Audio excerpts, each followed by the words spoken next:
वायनाड में हुए लैंडस्लाइड को लेकर 31 जुलाई को केंद्रीय गृह मंत्री ने राज्यसभा में कुछ दावे किए, जिसमें कहा गया कि केंद्र सरकार के कई अलर्ट्स के बाद भी केरला गवर्नमेंट ने आपदा के लिए कोई तैयारी नहीं की।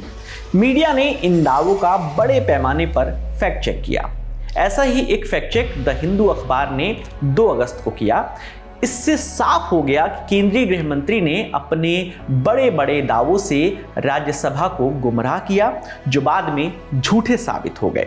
ये सारी बातें कही हैं कांग्रेस के जनरल सेक्रेटरी और राज्यसभा सांसद जयराम रमेश ने।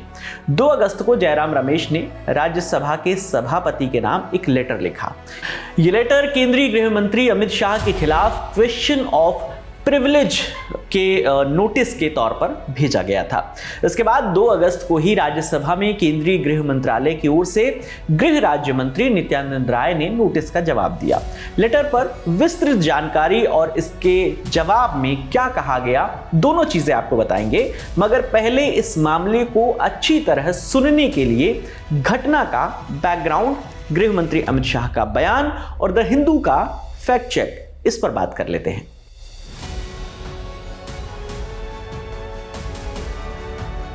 30 जुलाई को केरल के वायनाड में भारी बारिश हुई। इसके चलते वहां कई जगहों पर लैंडस्लाइड यानी भूस्खलन हुआ। इस दुर्घटना में कुछ रिपोर्ट्स के मुताबिक 250 से ज्यादा मौतों का दावा किया जा रहा है, तो कुछ रिपोर्ट्स कहती हैं कि 300 से ज्यादा का आंकड़ा हो सकता है। 30 जुलाई की भोर करीब 2 बजे पहले लैंडस्लाइड हुई। इसके बाद और भी लैंडस्लाइड हुई, जिससे जान माल का भारी नुकसान हुआ। हालांकि राहत बचाव के लिए सेना की टुकड़ियां, नेवी, वायुसेना और एनडीआरएफ जुट गई थी। मौतों का आंकड़ा अब भी बढ़ रहा है। इस दौरान संसद का सत्र भी चल रहा था। 31 जुलाई को केंद्रीय गृह मंत्री अमित शाह इस घटना पर बोलने के लिए राज्यसभा में खड़े हुए। उन्होंने राज्यसभा में कहा कि केंद्रीय गृह मंत्रालय ने पहले ही केरल सरकार को इस तरह की दुर्घटना होने की वार्निंग दी थी। 23 जुलाई को केरल सरकार को अर्ली वार्निंग भारत सरकार की ओर से दी गई थी। 23 जुलाई को 7 दिन पहले, फिर 24 को गई, फिर 25 को गई। 26 तारीख को मान्यवर ये कहा गया कि 20 सेंटीमीटर से ज्यादा वर्षा होगी, भारी वर्षा होगी, लैंडस्लाइड होने की संभावना है, मड भी रस होकर आ सकता है और लोग इसके अंदर दबकर मर भी सकते हैं। मैं कुछ कहना नहीं चाहता था मान्यवर, मगर भारत सरकार की अर्ली वार्निंग सिस्टम पर सवाल किए गए, इसलिए मैं कहता हूं प्लीज लिसन अस, मत चिल्लाइए, प्लीज रीड इट। जो वार्निंग भेजा है उसको पढ़िए जरा। मान्यवर, वर्षा, 1 मिनट आप सुनो भाई, मैंने ध्यान से आपको सुना है, सुनिए जरा। नो डोंट प्लीज, इस तरह से नहीं चलेगा, सदन है।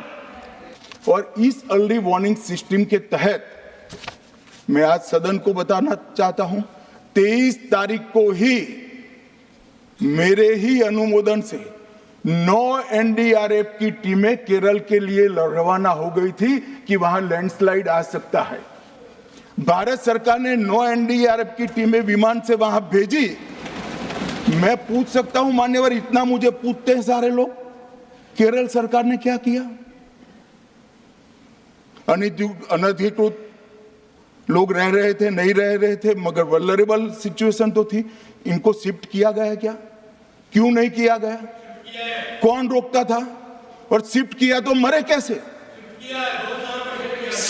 शिफ्ट पहले नहीं किया गया है, बाद में किया गया है। जितना बोलोगे उतना नुकसान होगा। मंत्री जी ने तमाम दावे करने के बाद कहा कि ये समय दोषारोपण करने का नहीं है, ये समय है केरल की सरकार के साथ खड़े रहने का।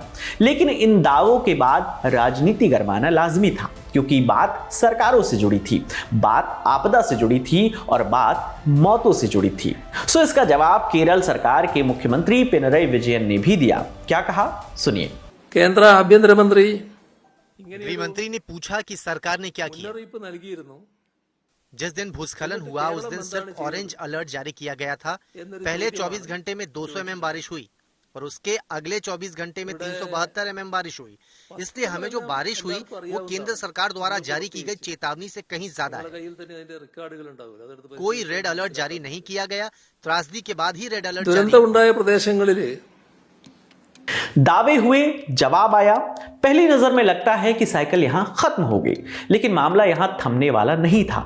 इसके बाद द हिंदू अखबार ने एक फैक्ट चेक किया। ये fact check home minister Amit Shah के दावों पर था।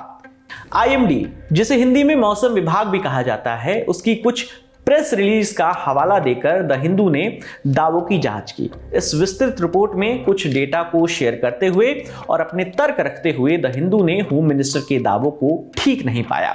इन दावों के खिलाफ राज्यसभा सांसद वी शिवदासन ने पहले ही सभापति जगदीप धनखड़ के पास प्रिविलेज नोटिस दिया था। इसमें उन्होंने अमित शाह से स्पष्टीकरण मांगा था।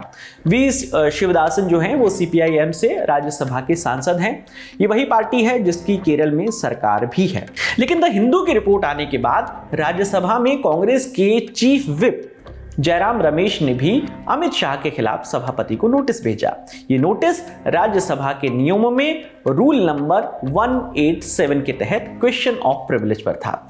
इस लेटर में उन्होंने क्या कहा वो हम आपको शुरुआत में बता चुके हैं।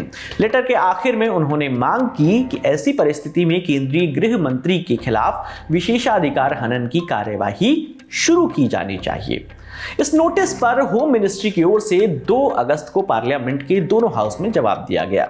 यह जवाब दिया केंद्र सरकार के गृह राज्य मंत्री नित्यानंद राय ने। उन्होंने लैंडस्लाइड से संबंधित कुछ दस्तावेज सदन के समक्ष रखे। इन दस्तावेजों को गृह राज्य मंत्री ने एडिशनल फैक्ट्स बताया। इन्हें सांसदों के पोर्टल पर भी अपलोड किया गया है। समाचार एजेंसी एएनआई के मुताबिक इन दस्तावेजों में मौसम विभाग के जारी किए गए अलर्ट्स भी अटैच हैं, यानी 23 जुलाई से लेकर 29 जुलाई तक का फोरकास्ट, जिसमें यह कहा गया है कि वायनाड जैसे पहाड़ी इलाकों में भारी बारिश से लैंडस्लाइड जैसी आपदा की स्थिति भी बन सकती है। National policy on disaster management के अनुसार आपदा प्रबंधन और बचाव के पर्याप्त उपाय की पहली जिम्मेदारी राज्य सरकार की होती है। 29 जुलाई की दोपहर मौसम विभाग ने ऑरेंज कलर की वार्निंग इशू की थी, जिसमें 31 जुलाई की सुबह 8:30 बजे तक भारी से लेकर बहुत भारी बारिश होने का अनुमान लगाया गया था। इस तरह गंभीर हानि होने और लैंडस्लाइड होने की आशंका भी जताई गई थी। मंत्रालय ने अपना पक्ष रख दिया, केरल सरकार ने भी अपना पक्ष रख दिया, लेकिन इन पक्षों के लिए पक्ष विपक्ष दोनों भिड़ रहे हैं। दोनों में से सच्चाई किसके दावे में है, ये यूं ही पता लगाना आसान नहीं है, मगर फिलहाल ये सबसे ज्यादा अहम है भी नहीं। अभी तो सबसे ज्यादा जरूरी है कि आपदा का प्रबंधन किया जाए। जो लोग अभी भी लापता हैं उन्हें ढूंढ कर निकाला जाए, और जो लोग जिंदा बचकर आ गए हैं लेकिन उनका सब कुछ तबाह हो गया है, उनके हालात को ठीक करने के लिए कदम उठाए जाए। ये काम अकेले केंद्र सरकार या अकेले राज्य सरकार नहीं कर सकती है। इस मामले पर आगे जो भी अपडेट आएगा हम आप तक यूं ही पहुंचाते रहेंगे। आपकी इस मुद्दे पर जो भी राय है आप हमें कमेंट सेक्शन में जरूर बताइएगा। आपके लिए तमाम जानकारी लेकर आए थे हमारे साथी शेख नावेद। मेरा नाम है विकास वर्मा। देखते रहिए दी लल्लन टॉप। शुक्रिया।